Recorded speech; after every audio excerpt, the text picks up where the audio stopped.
You've probably seen it in movies. A powerful pharaoh is laid to rest, and dozens of his servants are sealed in the tomb with him, still alive, to serve him in the afterlife. It's a terrifying and dramatic image, but is it true? Did pharaohs really bury hundreds of people alive? The short answer is yes, and no. Let's dig into the fascinating and sometimes grim reality behind this famous myth. The idea of a pharaoh burying 100 servants alive likely stems from a practice that did happen, but only during a very specific and ancient period, Egypt's first dynasty, over 5,000 years ago. This wasn't a tradition for famous pharaohs like Tutankhamun or Khufu, the builder of the Great Pyramid. This was a custom of Egypt's earliest kings who were solidifying their divine authority.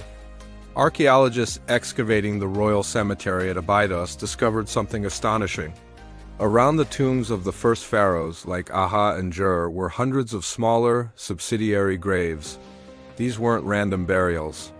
They contained the remains of court officials, harem members, artisans, and servants, and the evidence points to a chilling conclusion. They were all buried at the same time as the king. The pharaoh with the most extensive retainer sacrifice was Jur. Around his tomb, archaeologists found over 300 subsidiary graves. Analysis of the skeletons suggests these individuals, many of whom were young men, didn't die of natural causes. Some show signs of strangulation or poisoning.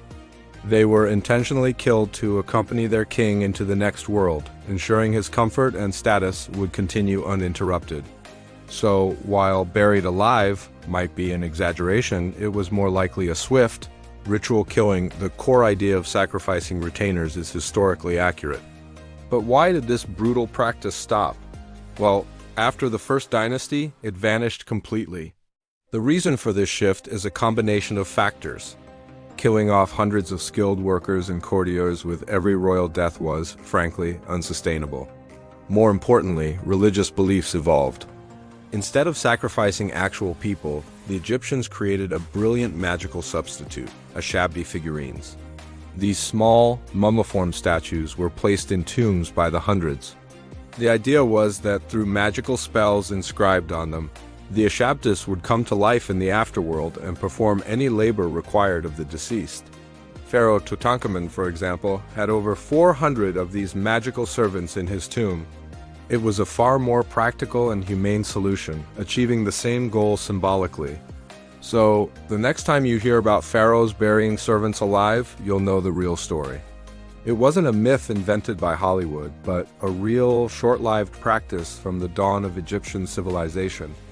The legend of 100 buried servants is likely a distorted memory of Pharaoh Jur's massive sacrificial burial, later confused with the hundreds of ashabdi figurines found in later tombs. The story of ancient Egypt is always more complex and fascinating than the myths. Thanks for watching. If you found this dive into history interesting, don't forget to like this video and subscribe for more deep dives into the past. See you next time.